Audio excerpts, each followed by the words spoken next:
à tous, bienvenue. Procès Joël Aïvo et Rekia Madougou à ce jour, mesdames, messieurs, déjà une semaine, puis 112 heures que le peuple béninois, brûlant d'impatience de voir se tenir les 10 procès, a été servi. Des procès du passé, on peut donc le dire, tous ayant bel et bien eu lieu. Mais le déroulé de chacun des procès en question et le verdict, eux, restent tous d'actualité et continuent d'ailleurs de nourrir toutes sortes de réactions. La dernière en date est celle du département d'État américain qui se dit préoccupé et angoissé.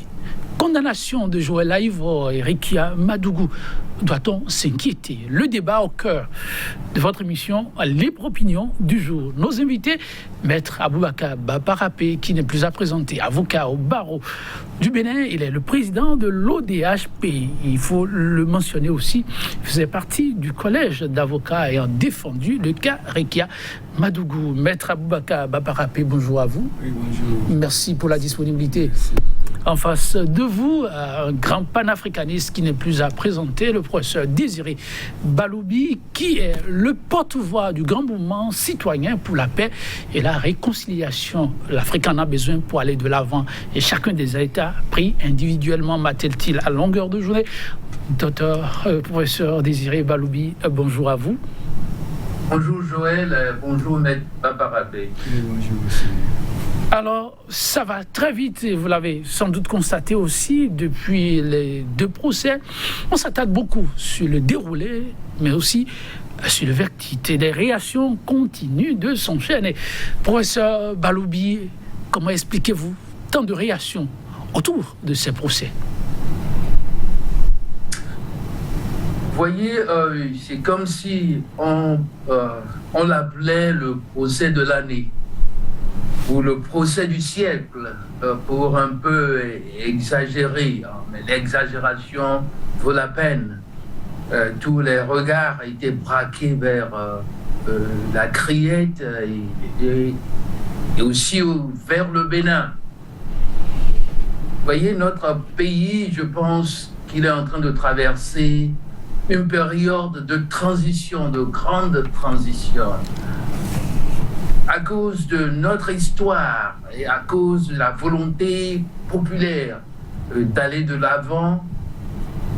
Et c'est là où nous en sommes. Je ne dirais pas la croisée des chemins, mais nous sommes à un point de non-retour. Et j'allais m'en arrêter là. Merci. Point de non-retour. Pourquoi point de non-retour? Professeur, on reviendra sur cette question essentielle. Oui, Maître Aboubakar Baparapé, comment expliquez-vous, vous, tant de réactions après ces 2 procès? Oui, je vous remercie de m'inviter à ce plateau pour débattre de ce thème-là qui fait la chronique depuis un certain temps. Vous parlez de pourquoi ces réactions. Oui. Ça me fait sourire parce que, oui, parce que déjà, depuis l'arrestation jusqu'à l'incarcération, bon, dirons l'enlèvement, le kidnapping. Bon, ce sont vos mots. Oui, c'est mes mots. Okay. Le kidnapping de ces personnalités et leur présentation au procureur, leur incarcération, leur passage devant la commission d'instruction, jusqu'à leur jugement. Vous comprenez, c'est tout un processus depuis 8 mois qui est suivi avec impatience. Pourquoi tant de réactions? Bien entendu, c'est des personnalités. Et en matière pénale, vous me l'apprendrez, la personnalité du délinquant est très importante. C'est très important. Et au terme, à l'issue du procès, c'est 20 ans pour la dame Rekia et 10 ans pour Joël Aïvo. Pourquoi tant de questions? Bien évidemment, c'est en raison de leur personnalité, premièrement. Deuxièmement, en raison également du contexte politique. Vous voyez, il y a eu, comment on appelle, une audience spectacle, donc offerte par les 2 présidents, l'ancien président de la République Boni Yayi et le président de la République le président Talon qui a reçu, qui a déroulé le tapis rouge donc à son prédécesseur. Et il y a eu des voix pour célébrer donc, cette rencontre, pour dire bon, qu'il y a la paix. Il y a même eu des ecclésiastes ou bien des religieux qui ont insulté même les opposants à cette rencontre-là pour dire que bon, qu'ils sont des satans, etc. Bon, bref, donc c'était à rappeler. Vous voyez, tout ça là, c'était mis dans le contexte d'une dynamique de paix sociale, de retour et de la paix dans notre pays pour que les fils de ce pays puissent se parler. Vous comprenez? Donc, à l'issue d'une telle rencontre, bon, et vous comprenez que ce résultat-là intervienne, mais beaucoup de gens s'interrogent et se disent tout ça pour ça. Donc, c'est pour ça que il y a, même s'il n'y avait pas cette rencontre, spectacle, pour prétendre ramener la paix dans le pays entre les deux présidents, même s'il n'y avait pas eu ça, mais condamnation d'hommes politiques qui ont exprimé leurs opinions conformément à la Constitution, 20 ans, mais Joël, quand même le criminel que nous défendons devant les assises, devant les sessions criminelles, lorsqu'on condamne ton client à 20 ans, tu n'en es pas fier, tu n'en es pas heureux. À plus forte raison, des gens qui n'ont rien fait, qui n'ont fait qu'exprimer leurs différences politiques, et qu'on les condamne à 20 ans, et bon, on va se taire, etc. Bon, je ne crois pas qu'on puisse se taire. On doit parler. On doit parler. Merci, maître. On est là pour comprendre un peu plus, oui, mais professeur Baloubi, vous disiez que le Bénin a un point de non-retour. Qu'est-ce qu'on doit retenir à travers cette phrase? Je dis que nous sommes à un point de non-retour à cause de notre histoire. Maître Baparapé le sait, je l'ai connu depuis, n'est-ce pas, ses contributions à l'amélioration de la vie sociopolitique dans notre pays pendant qu'il était étudiant. Je crois que j'étais renseigné déjà. Donc, lui et moi, nous pouvons regarder derrière et voir le chemin parcouru. Alors, on a traversé des océans, on a traversé des forêts et nous sommes arrivés à un point où vraiment nous ne pouvons pas faire autrement que d'avancer pour atteindre enfin cet objectif que nous pouvons appeler enfin un petit terrain de bonheur pour notre peuple, parce qu'il a tant souffert. Et nous qui avons été des acteurs de cette vie, qui sommes témoins de ce qui s'est passé, eh bien, à ce point difficile où il faut accoucher, bien sûr, il y aura de douleurs et beaucoup vont peut-être désespérer, mais le désespoir ne doit pas avoir de place dans l'histoire de notre pays. Pays des braves guerriers, pays des braves rois qui nous ont balisé le terrain, des ancêtres qui sont morts pour nous. Nous avons besoin, comme vous l'avez senti, Maître Baparapé a cité le cas des noms tels que Boni Yayi et puis celui qui est maintenant au pouvoir, le président Talon. Le vocabulaire, la sémantique utilisée, qu'il vous souvienne, quand Boni Yayi est venu, il a parlé de changement, il a parlé de refondation, et Talon a mené la rupture. C'est que nous avons certaines habitudes dont il faut se déshabiller, qu'il faut enlever. Ben, je ne vais pas faire de la philosophie, je vais déjà résumer, moi, mes sentiments par rapport à ce qui se passe dans mon pays. Je vais vous les résumer. Allez-y. Et c'est des sentiments, n'est-ce pas, d'espoir, mais dans la douleur. Espoir dans la douleur. Ira de mieux en mieux. Honnêtement, je ne suis pas juriste et je l'ai dit à beaucoup de personnes, pour quelqu'un comme moi qui lutte pour que jaillisse la vérité, pas une vérité absolue nécessairement, mais une vérité acceptée d'une grande majorité pour qu'il y ait la paix. Parce que je dis, des erreurs ont été commises un peu partout. Et quand je dis que nous sommes tous coupables ou responsables, d'aucuns veulent se soustraire à la chose pour dire non, on n'est pas tous coupables, on est peut-être tous responsables. Et là, bon, linguiste que je suis, je ne vais pas rentrer nécessairement dans cette bagarre. Je dis au moins, il y a un minimum. Aucun pays ne peut se développer dans la peur, n'est-ce pas, la terreur, dans le manque de la moindre discipline, et avoir un objectif commun et la main sur le cœur, que ce soit de la mouvance ou de l'opposition, sans se rappeler ce que ses propres parents ont souffert pour dire si mon père m'a mis à l'école, c'est pour une raison. Si mon père n'a pas eu la chance d'aller à l'école et qu'il sait ce que ça veut dire l'école. Et quand je dis l'école, ce n'est pas forcément l'école du blanc. Ben, notre père nos parents veulent toujours qu'on vive une vie meilleure. Alors, on doit le faire dans la paix. Il faut la paix, c'est pourquoi je dis il faut la paix. Mais les gens disent oui, la paix a un prix, c'est un comportement tout simplement. C'est un comportement tout simplement. La paix a un prix et c'est aussi un comportement. Les deux s'entremêlent comme on dit.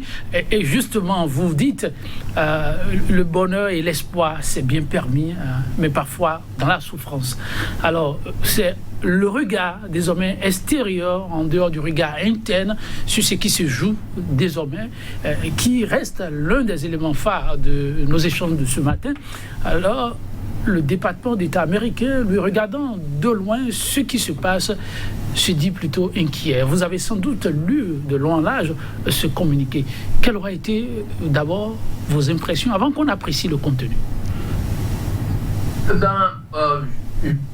Je n'ai pas été surpris. Mais ça ne m'a pas gêné dans la mesure où je sais que le regard de l'intérieur, parce que quand on parle de l'œuf qui pourrit, ça pourrit toujours de l'intérieur. Et le regard des autres sur nous, pour moi, est moins important de ce que nous savons que nous sommes nous-mêmes, ce dont nous sommes capables, ce que nous pouvons changer nous-mêmes, de l'intérieur. Et ça c'est une autre école est certainement M. Paparapé et moi on pourra en parler, n'est-ce pas, pour dire, il y a des gens qui pensent que oui, on peut changer les choses de l'intérieur, ah non, c'est de l'extérieur, etc. Les points de vue des États-Unis, ils sont dans leur rôle, c'est tout à fait normal, c'est ce qu'on leur rapporte, c'est ce qu'ils pensent, et c'est ce qu'ils analysent et ils viennent à cette conclusion. Et que les États-Unis eux-mêmes ont leurs propres problèmes, qui sont monstrueux, n'eût été peut-être leurs habitudes depuis un certain nombre de siècles, et que leur démocratie se soit enracinée. Néanmoins, ça souffre quand même de certaines déficiences. Ça, c'est clair. Nous vivons ici depuis plus d'un quart de siècle et nous savons de quoi nous parlons. Et puisque ce n'est pas de ça qu'il s'agit, je vais me résumer pour dire oui. Je déplore ce qui s'est passé. Je déplore le verdict de part et d'autres. Si moi j'étais là, je dirais acquitter purement et simplement pour Joël Aïbo et notre sœur Rikia Madougou, je dirais acquitter au bénéfice de doute. C'est ce que j'aurais dit si c'était une cour ordinaire à laquelle on m'avait convié comme un juré. Voilà comment moi j'aurais voté. Moi, je ne suis pas forcément dans les secrets, les méandres de la justice, peut-être Paparapé le sait mieux que moi, mais au-delà des personnes qui ont jugé, moi j'ai eu mon regard surtout sur la défense. C'est ça. Alors, on ne dit pas beaucoup de choses sur la plaidoirie de la défense. On publie plus. Quand j'ai lu plus tôt et que j'ai suivi de bout en bout la réquisition donc, du procureur, alors ça m'a perturbé. Et je me suis dit, pourquoi ça vous a perturbé? Si tout était vrai, là, nous avons du pain sur la planche, mais ça ne nous dépasse pas, parce que Béninois, on a traversé les tsunamis, ce n'est pas les orages et les tempêtes que nous vivons maintenant qu'on ne pourra pas traverser. Merci pour ça. C'est dommage, vraiment, Oui. toute ma compassion. Merci pour ça. Alliés de ces deux qui ont été condamnés. Parce que pour moi, condamner quelqu'un pour une seule journée de réclusion criminelle, même si ce n'est pas le cas, on vous enferme seulement, même la garde à vue. J'ai horreur de ça. Merci, professeur. On va évoluer avec votre permission. Vous dites qu'on a traversé des tsunamis et que ce ne sont pas des orages, des tempêtes qui nous empêcheront d'aller de l'avant. Intéressant, on reviendra là-dessus. Alors, Maître Paparapé, la question qui a mené à cette conclusion, c'est la lecture que chacun d'entre vous fait. Et là, le regard du président de l'ODHP sur ce communiqué du département d'État américain. Non, vous voyez, c'est pas vous préoccuper. Faut pas vous préoccuper de ce que les autres pensent de vous. Ah bon? Oui. Vous êtes dans un contexte globalisant. Oui. Le regard extérieur, ça ne compte plus. Non, vous voyez. On a tendance. C'est le DHP qui parle ou c'est l'avocat? Les deux. Les deux. Oui. Qui le dit comme ça, ne pas se préoccuper trop du regard extérieur? Non, parce que vous voyez, il faut se préoccuper de ce que nous-mêmes nous faisons pour empêcher ce genre de choses. Quoi? Ce genre de communiqué? Non, pas ce genre de communiqué. Les situations dramatiques que nous vivons, c'est ça. Des procès de ce genre, des parodies de procès, ou bon, donc, quoi que vous fassiez, les décisions sont déjà connues d'avance. Vous voulez dire que ce fut le cas? Oui, mais bien sûr. Parce que c'est comme si c'est une jurisprudence. Quand c'est politique, si c'est pas 10 ans, c'est 20 ans.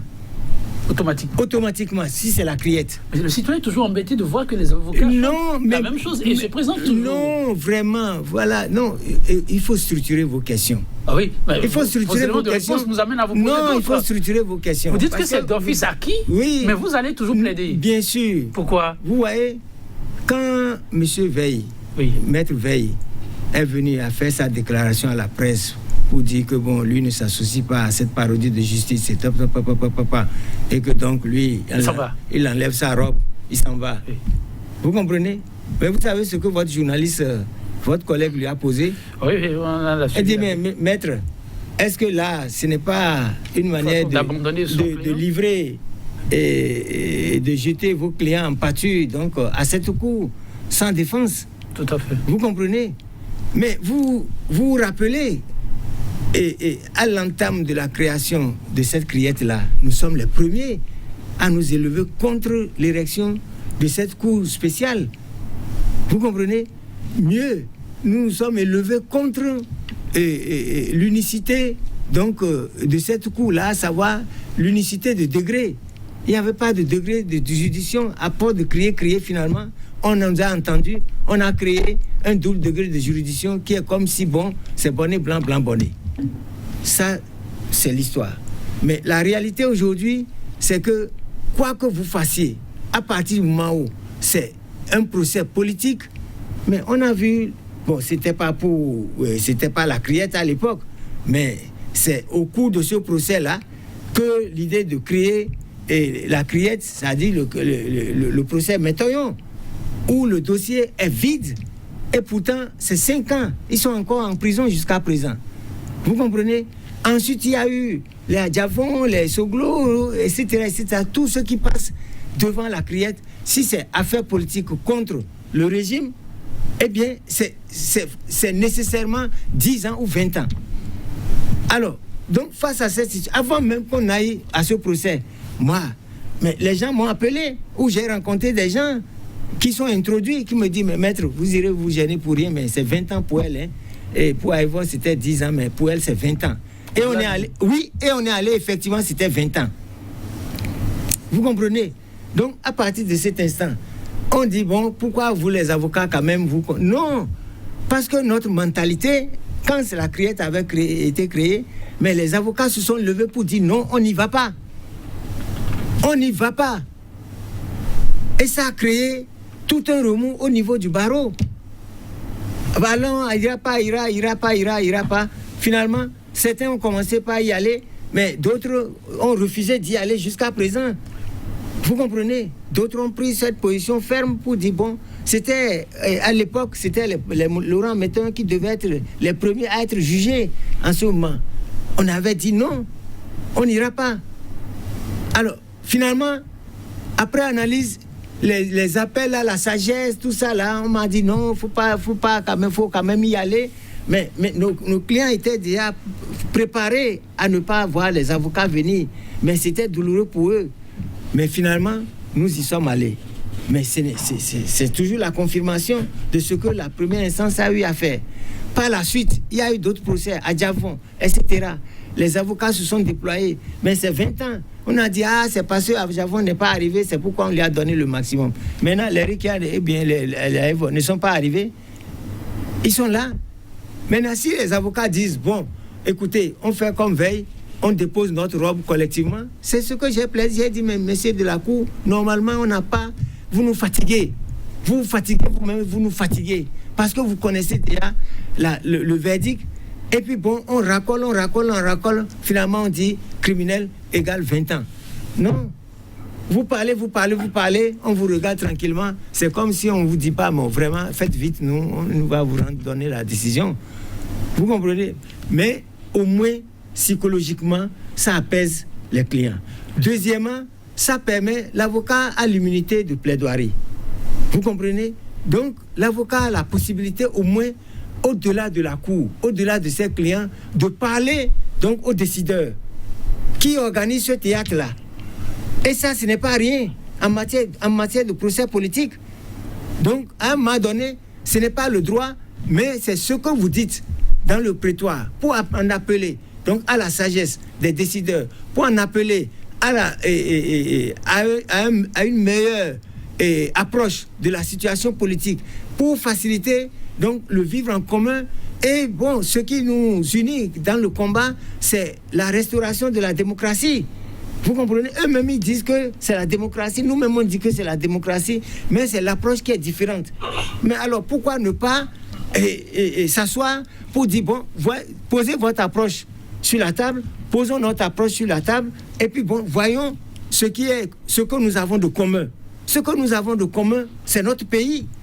Vous comprenez? On ne peut pas développer un pays dans la peur. On ne peut pas développer un pays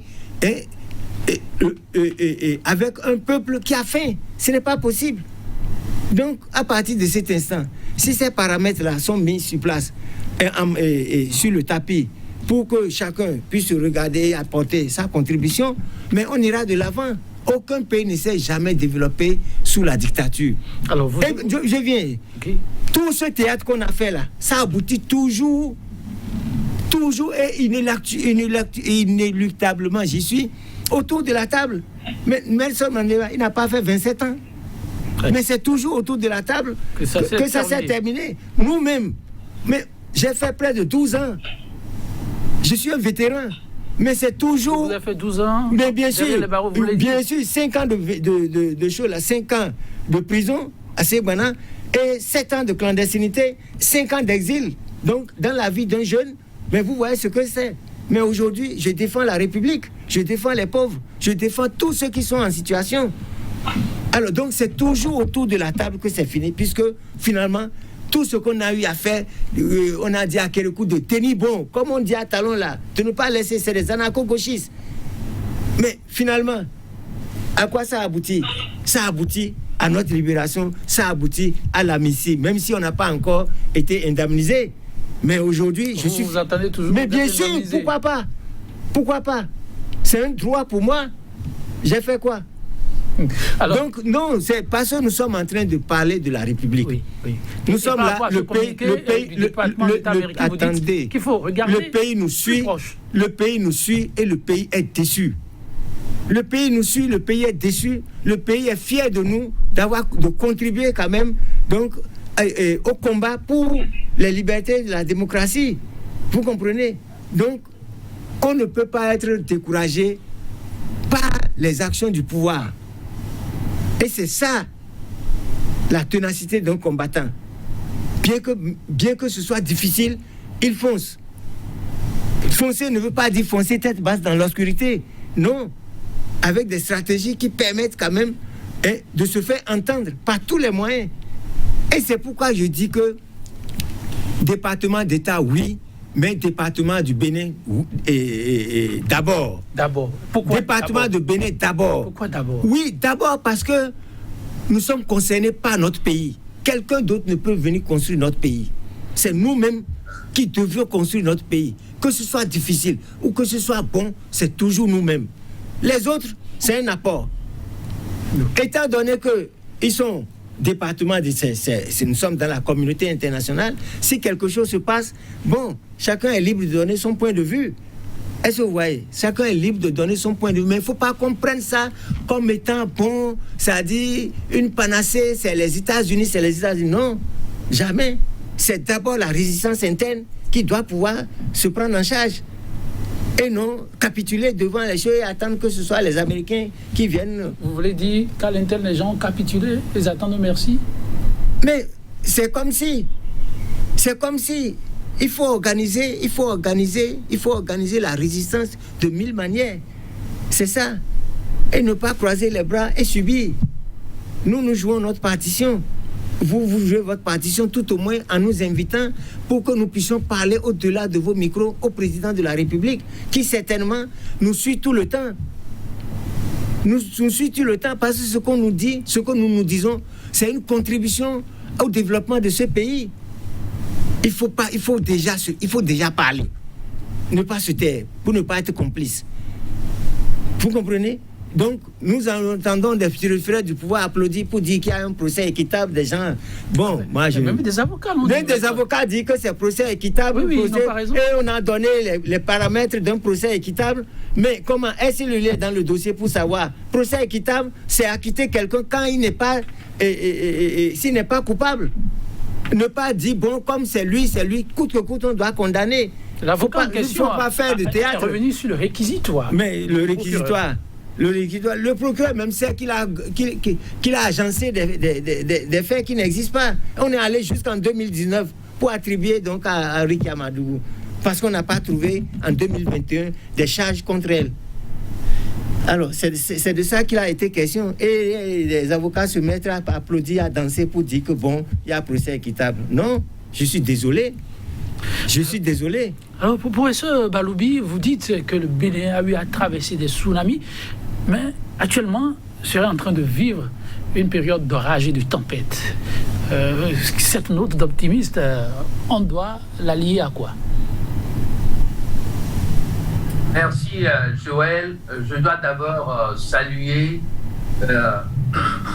Maître Baparapé et saluer nos aînés qui, en leur temps et avant donc les Baparapé, ont toujours combattu, ont toujours lutté pour mieux vivre, mieux être dans notre pays. Celui que je connais le plus parmi les éléments de la défense, c'est Maître Robert Dossou.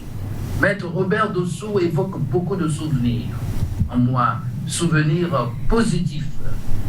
Souvenirs positifs parce que son parcours, on n'a pas besoin de vous donner son CV. Si vous êtes né dans les années au moins 50, ou si vous êtes né, vous êtes des années 40, etc., vous avez participé à ces combats, à la Féanfe, et tout ce qu'il a fait au Bénin, on ne lui reconnaît jamais assez. Et ceux qui ont vraiment souffert et qui sont de grands patriotes, je prie pour que Dieu puisse, n'est-ce pas, les accompagner jusqu'au bout et qu'ils vivent encore longtemps parmi nous. Je salue cela. Je salue les efforts, n'est-ce pas, de Maître Baparapé, une génération plus jeune, mais qui a beaucoup vécu. Il l'a dit. Je crois que nous raccordons nos violons, lui et moi, lorsqu'il vous décrit un peu. Il n'aura d'ailleurs pas la force morale pour décrire tout ce qu'il a vécu. et que nous avons tous condamné. Et lorsqu'on a fait tout cela et que nous sommes là où nous sommes maintenant, je pense qu'il y a toujours espoir. Et M. Baba Rapé l'a tellement bien décrit, et je suis d'accord avec lui. Le fruit, le ver est dans le fruit, et le fruit est dans notre verger. Cultivons notre jardin, balayons notre champ. N'attendons pas le FMI pour faire la restructuration économique ou réajustement, comme on l'appelle. Nous devons lutter à l'interne. Mais lutter ne veut pas dire incendier des maisons, ne veut pas dire brûler des véhicules, ne veut pas dire s'entretuer, s'entregorger. La posture de M. Baba Rapé me plaît beaucoup, je l'admire dans son élégance, sans arrogance. Ça, c'est ce que moi j'ai toujours dit, sans arrogance ni violence. Ah oui. Mais Baba Rapé n'est pas arrogant, il n'est pas violent. Et regardez, maître Robert Dossou, maître à Laos, Sadibou, regardez, doyen Tita a dit, tout cela, pour moi, sont des modèles. Ils m'inspirent. Ils inspirent confiance. Ils inspirent le patriotisme, la joie de vivre au Bénin. Vous voyez, Baba Rapé a parlé de veille. Et les gens parlent de veille. Je dis, c'est déjà symptomatique ou bien cela décrit tout ce que nous disons ici. Notre pays, nous devons le construire. Personne ne viendra le construire à notre place. Si j'avais appris que M. Baba Rapé était sorti comme M. Veil, Maître Veil, si j'avais appris que M. Dossou était obligé d'abandonner, je crois que j'aurais fondu en larmes et que des gouttes de sang auraient coulé de mes yeux. Merci pour ce que vous avez fait. Vous êtes resté jusqu'au bout pour défendre une concitoyenne, pour défendre un concitoyen. Comme moi, simple individu, j'étais juré, je vous l'ai dit, j'aurais voté pour l'acquittement de l'un, pur et simple, et l'autre, j'aurais dit au bénéfice de tous. Oui, pour ça, Baloui. C'est des questions de loi. C'est les lois de notre pays. Moi, je ne vais pas personnaliser tout ce qui se passe et dire c'est X, c'est Y, c'est ceci, c'est cela. Non, c'est les lois que nous nous donnons. Et là, vous avez dit qu'il va falloir cultiver notre jardin. Ça semble tout résumé. Et les lois, qu'est-ce qu'on en fait? Et comment désormais faire en sorte que pour les lois, tout le monde se sente concerné? On reviendra sur cette question, c'est une grosse interrogation. Mais alors, l'avenir que vous entrevoyez, toute rose, on y arrive comment? La question, on pourrait l'apprécier sous plusieurs angles. Et à l'homme de droit, on demandera, le collège disait, on avisera. Est-ce qu'on va interjeter appel ou pas? On avisera. Dans le climat actuel, quelle est la posture qu'on peut espérer ou à quoi pourrait-on s'attendre de la part du collège d'avocats? Non, vous voyez, la condamnation est intervenue et l'appel va être fait toujours à la criette là et c'est avec les mêmes juges. Bon, de toutes les façons, l'avocat ne fait qu'assister son client. Tout et dans l'assistance, il y a les conseils de conduite et sur les procédures, sur le fond du droit, sur les comportements à avoir. Mais c'est le client d'abord qui détermine donc l'avocat dans sa conduite. De ce point de vue, et les condamnations sont intervenues à intervalle de 5 jours et il y a les délais d'appel qui sont là. Donc, on va conférer avec nos clients pour savoir s'ils veulent qu'on fasse appel, parce que au-delà de Joël Aïvo, bien entendu, pas Joël étendu, c'est les homonines, au-delà de Rekia, mais il y a d'autres personnes qui sont dedans, vous comprenez? Donc, ils ne sont pas seuls, mais c'est parce que, vous voyez, dans tout combat, il y a toujours un porte-flambeau. Vous comprenez? Oui. Dans le combat que nous avons fait à l'époque, mais on parle de Luc Togbadja. Mais en matière de torture, on parle de Maître Baparapé, non, de Aboubakar Baparapé. En matière de combat féminin, on parle de Wanwa Thérèse. Mais elle n'a pas été seule femme dans le combat. Je n'ai pas été seule dans le combat, torturée. Non, mais c'est des symboles qui représentent tout. Vous comprenez? Et donc, à travers lesquels, n'est-ce pas, la résistance se cristallise. Donc, c'est ça le cas de Rikia, de Joël Aïvo. C'est des personnalités très fortes. Donc, que tu dises, que tu veuilles appeler leur nom ou pas, tu es obligé d'appeler, puisque c'est eux qui cristallisent. Oui, c'est ça. Donc, à partir de ce moment, c'est eux qu'on voit. Mais sous eux, il y a d'autres personnes. Si eux, par exemple, ils disent, moi, je ne veux pas faire appel. Mais les autres, plus petits, anonymes, là, comme vous avez d'ailleurs fait une émission sur les détenus politiques anonymes, vous comprenez? Ils sont nombreux aussi. Et voilà, ils sont nombreux. Ces petits anonymes-là vont peut-être vouloir qu'on fasse appel. Vous comprenez? Bon, ensuite, il y a beaucoup de mécanismes qui, surtout dans ce procès-là, c'est compliqué. Très compliqué. C'est très compliqué. Si tu ne sais pas jouer, on va mettre cette couronne de mal gestion de dossier à l'avocat. Ah non, on veut vous gracier, mais c'est les avocats qui ont fait appel. S'il y a procédure, on ne peut pas faire. Donc il faut faire attention à tout ça. Il faut faire attention à tous ces paramètres-là. Pour l'instant, vous marchez sur des œufs. Mais on marche sur des œufs. Vous voyez, c'est comme ça, on dit, bon, l'avocat est vite livré.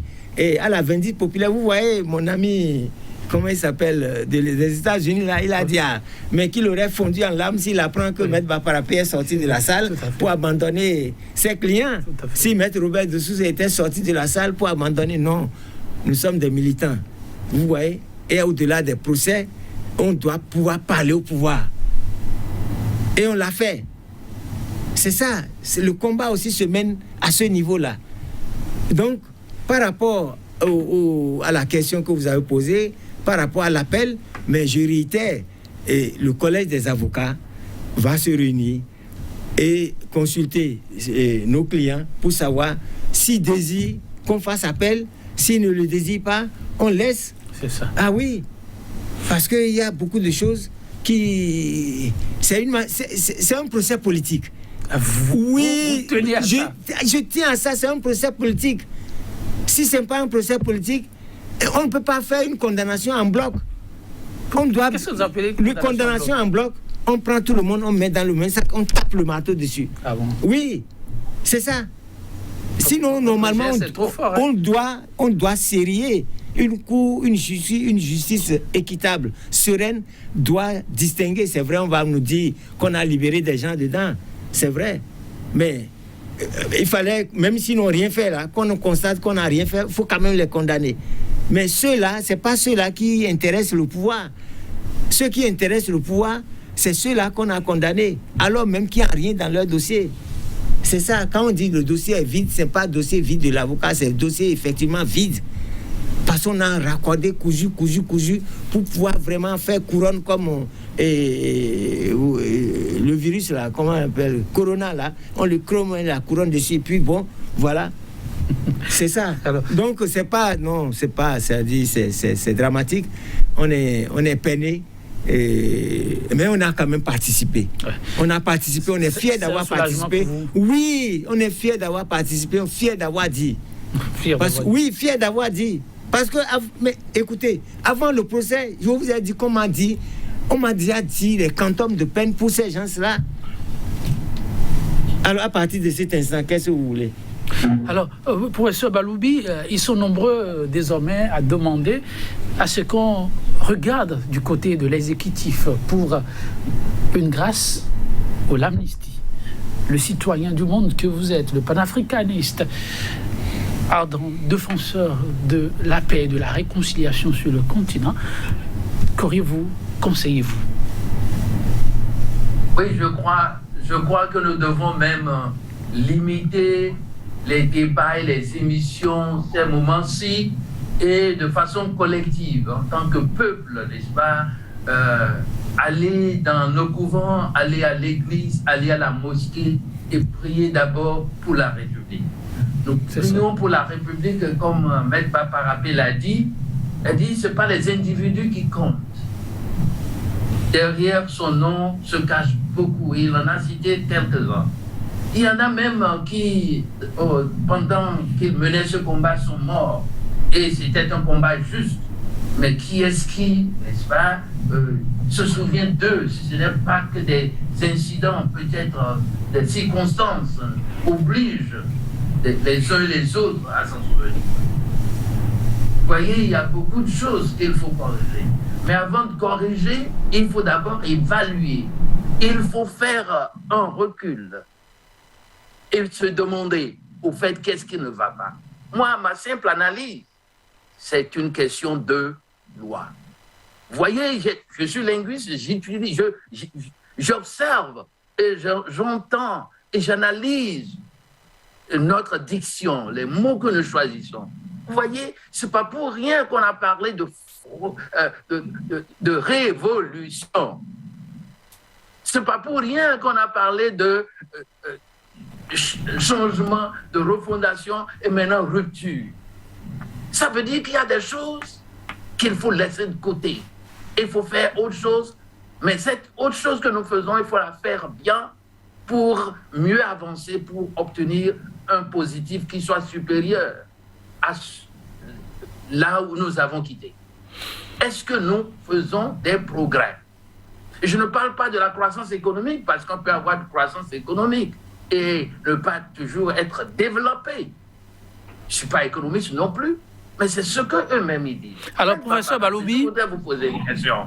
Ah, ok, allez-y. Allez donc, je le permets exceptionnellement, c'est moi qui pose les questions ici, mais allez-y, exceptionnellement, oui. D'accord, je m'interroge alors. Ah, écoutez mon interrogation. Sa question, ce n'est pas pour mettre bas par la paix, je m'interroge. Ok. Depuis notre dite indépendance des années 60, on ne veut pas faire de l'histoire ici, mais les circonstances obligent.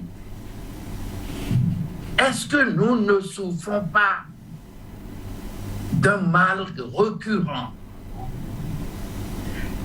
Maga n'a fait que 3 ans, on l'a balayé.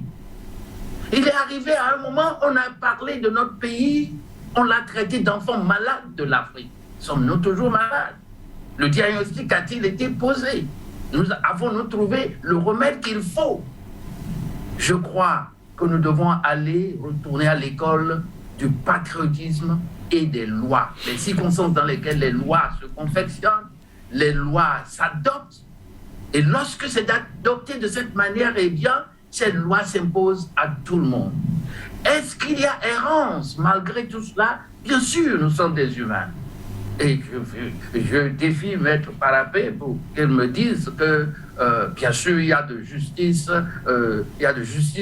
infaillible. La justice humaine n'est pas infaillible. Merci, professeur Baloubi. Je reviendrai sur ma question, parce qu'il y avait... En fait, oui. Je vais en finir là. Bon, en finissez là, rapidement.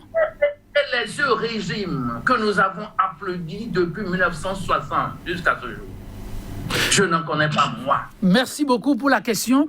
Maître Baparapé, le problème est si profond. Les Béninois qui demandent plus qu'il en faut. Non. Comment? Il s'agit d'un peuple. Il s'agit d'un peuple et de ses gouvernants.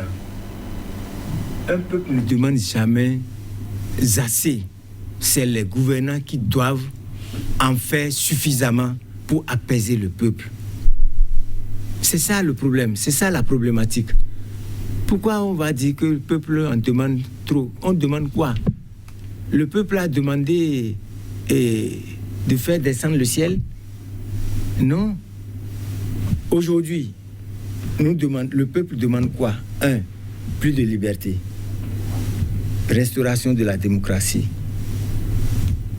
Manger tout au moins, même si ce n'est pas à sa faim, au moins, à défaut des 4 repas ou bien 3, au moins 2, ou tout au moins 1, que de rester ventre creux du matin au soir. Vous comprenez? Donc, avoir le mieux et le vivre ensemble, se parler et faire face à ses besoins quotidiens. Est-ce que c'est compliqué ça pour un pays? C'est pas compliqué. Donc, sur le plan de la liberté et de la démocratie, ça n'a pas besoin d'argent. Ça n'a pas besoin d'assistance financière étrangère. Ça n'a même pas besoin de prélèvement et à la source de nos ressources. Non. Il suffit d'une volonté politique. Et la volonté politique résulte des rapports de force. Celui qui a la force de son côté, c'est lui qui impose sa loi. C'est ce qui se passe aujourd'hui. Lorsque, en 90, les rapports de force ont changé, est-ce que Kérékou a pu faire quelque chose? On disait non, qu'il aurait pu prendre les militaires. Non, les militaires ne pouvaient plus le suivre. Et donc, les rapports de force ont changé les donnes et on est rentré avec le combat qu'on a mené depuis des années. Donc, ça aboutit donc, à un rééquilibrage des forces. Et c'est ça qui a donné la démocratie. Au fil des ans, cette force-là a commencé par décliner. Et puis bon, celui qui a pris le pouvoir a compris qu'il n'y a plus de force et il s'est réorganisé pour pouvoir garder la force et imposer sa loi. Imposer sa loi et imposer ses lois. Quand on lui parle de loi, mais il y a des lois scélérates et des lois chrysogènes. Et ce sont ces lois chrysogènes qui nous amènent aujourd'hui à ces procès de 20 ans d'exclusion, d'exil, etc. Donc c'est tout le diagnostic. En amont, il faut savoir qu'est-ce qui a été fait. Est-ce qu'on a fait en sorte qu'on puisse se rassembler pour qu'on puisse se parler comme on se parlait? Non. Donc si c'est non, est-ce qu'on doit croiser les bras et regarder faire? Non, nous sommes un peuple de résistants.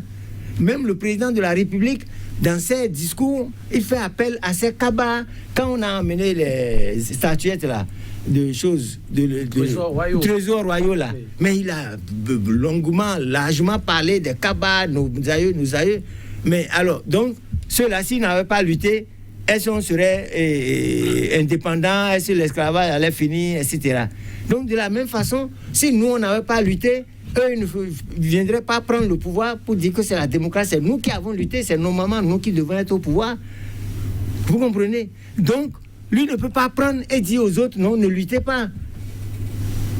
Et les luttes prennent des formes diverses et variées en fonction des paramètres.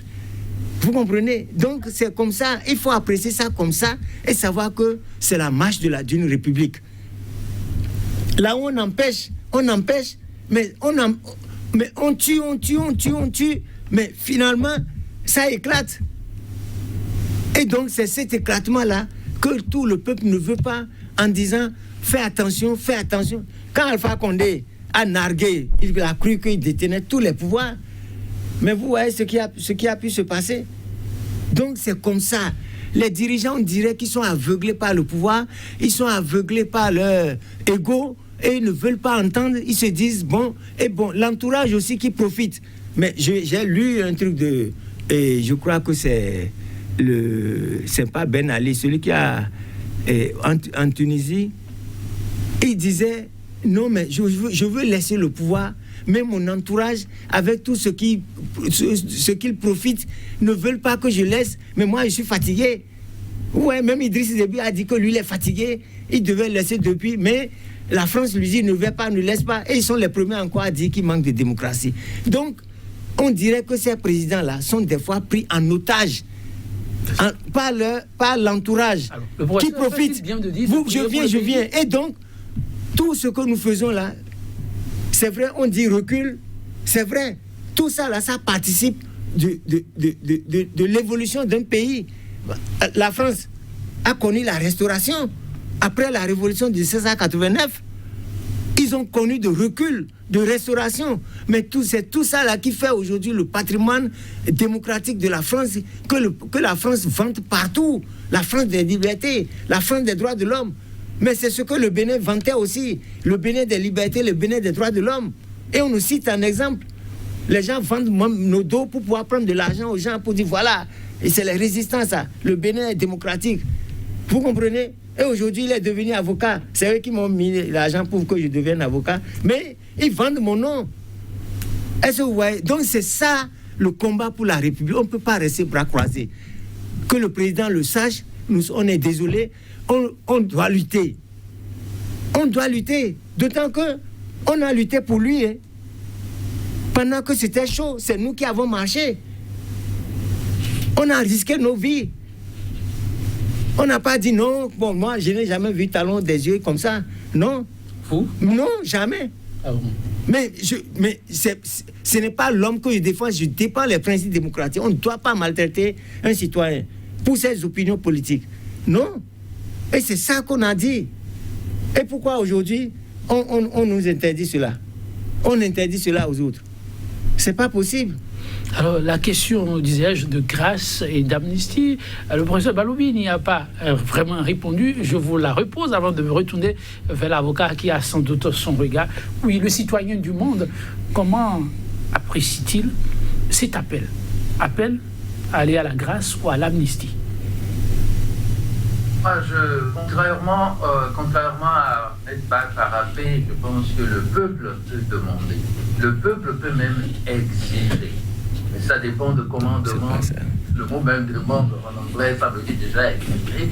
Heureusement que entre l'anglais et le français, il y a un fossé. C'est le peuple qui a élu ceux qui sont les gouvernants. Donc, lorsque le peuple voit qu'il y a déviance, eh bien, le peuple peut et doit d'ailleurs. Mais la manière de demander doit être aussi, la méthode doit être démocratique. Maître Baparapé a parlé des gens qui sont à l'entourage des gouvernants, etc.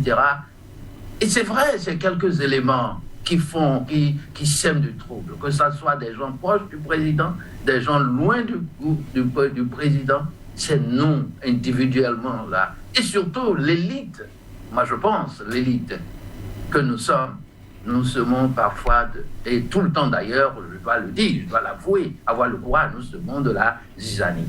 Nous ne pouvons pas vouloir une chose et puis en même temps son contraire. Alors, professeur, par rapport à la grâce, je vais répondre maintenant en disant que oui, d'entrée, je n'étais pas à vous dire, et je l'ai dit tout à l'heure, des débats de ce genre, nous devons les cesser et plutôt chercher à savoir comment est-ce que Aïvo, Joël Aïvo, Rekia Madougou et tous ceux qui sont emprisonnés peuvent être relaxés et dans le cadre donc d'une grâce présidentielle ou d'une amnistie. Si vous me demandez ma préférence, je parlerai de l'amnistie.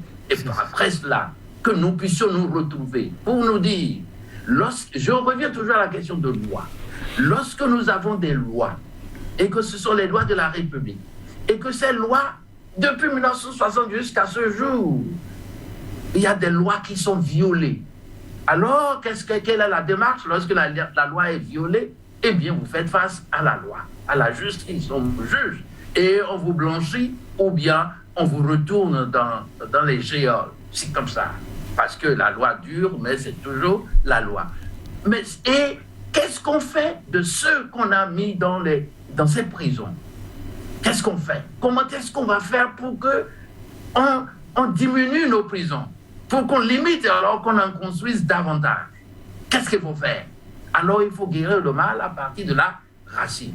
C'est nos lois et c'est notre éducation. Nous devons nous rééduquer. Nous devons cesser. Votre conclusion? Sur la base du droit français, britannique, italien et tout cela. Moi, je voudrais l'amnistie. Ça, c'est ma préférence. Merci beaucoup, professeur Baloubi. À défaut de cela, au moins qu'il y ait la grâce présidentielle. Et nous retournons pour regarder en nous-mêmes autant que nous sommes. Parce que les discours, quand on est déjà en train de défendre, c'est déjà un problème. Oh, moi, je suis footballeur, je sais que la meilleure défense, c'est l'attaque. Il faut attaquer, c'est l'offensive. Merci, professeur Baloubi. Bien noté. On espère vous retrouver très bientôt pour un autre plateau. Vous demandez au peuple béninois d'occuper les églises, les couvents. Beaucoup prier pour le Bénin, c'est entendu. Oui, Maître Baparapé, amnistie, grâce présidentielle, vos regards, et ensuite vous concluez. Oui. Oui. Et par rapport à cette affaire de peuple qui demande, non. Celui qui a beaucoup donné doit beaucoup recevoir. C'est-à-dire? C'est-à-dire, le peuple a donné, le peuple doit recevoir. Il doit recevoir non pas la faim, non pas la trique, mais doit recevoir à manger, doit recevoir le droit de parler, le droit de circuler. Vous voyez les trucs de Baka là, et Topa là, regardez comment ça a suscité. Ça là, c'est refuser au peuple de trouver le strict minimum. C'est des bombes à retardement. Heureusement qu'ils ont vite vu le danger et ils ont reculé. Est-ce que vous voyez? Donc ça, c'est le premier aspect. Le deuxième aspect, c'est par rapport à la suite. En réalité, par rapport à la suite. Par rapport à la suite, tout le monde croise les bras, a le souffle bloqué pour demander qu'est-ce qui va se passer. Bon, on était parti pour une amnistie. C'est quand le président Yaïbouni est allé là-bas. Ce n'est pas pour faire des trucs sélectifs. C'était pour pouvoir libérer tout le monde. Bon, l'exécutif en a décidé autrement, mais en tout état de cause, ce que le peuple espère aujourd'hui du président Talon, c'est l'amnistie. S'il ne peut pas faire l'amnistie, il n'a qu'à faire comme Kérékou, là, à l'époque, on nous a fait grâce présidentielle en 2004, comment on appelle, en 84, le 3 août 1984. Donc c'est comme ça qu'on est sorti de la prison. Donc l'espoir du peuple, comme certains avaient dit que la rencontre Talon-Yahi était un espoir pour le peuple, mais aujourd'hui, la grâce ou l'amnistie constitue un espoir pour le peuple. Talon va-t-il continuer à décevoir l'espoir du peuple qu'il a élu à 67%? Bon, aujourd'hui, on va dire non, ce n'est plus 67%, c'est 87%. Vous comprenez? Il est dans le deuxième mandat là maintenant. Et bon, donc c'est le premier mandat qu'il a amené au pouvoir pour qu'il puisse faire le deuxième mandat. Donc c'est pourquoi je remonte toujours à la source. Donc voilà, moi, ma préoccupation. Et mon mot de fin est un mot d'espoir, d'espérance. Vous comprenez? Je dis, je le répète, je l'ai dit au prétoire, je le dis partout, et à qui veut m'entendre. Et c'est ça la réalité politique. Tout ce qu'on fait là, c'est du théâtre, ça finit toujours autour d'une table. Ça finit toujours autour d'une table, quoi qu'on fasse. Et le peuple ne doit pas baisser les bras. C'est pas parce qu'on se tait qu'on a baissé les bras. Non. Donc, c'est pourquoi je dis, que ce soit le pouvoir, que ce soit le peuple, chacun a espoir que ça va changer. Merci Maître Baparapé, c'est entendu. Merci aussi à vous, professeur Balobi. Merci aussi à vous pour la complicité, la disponibilité permanente. Ce fut un plaisir. Demain, un autre jour. Au plaisir de vous retrouver. Merci. À très bientôt.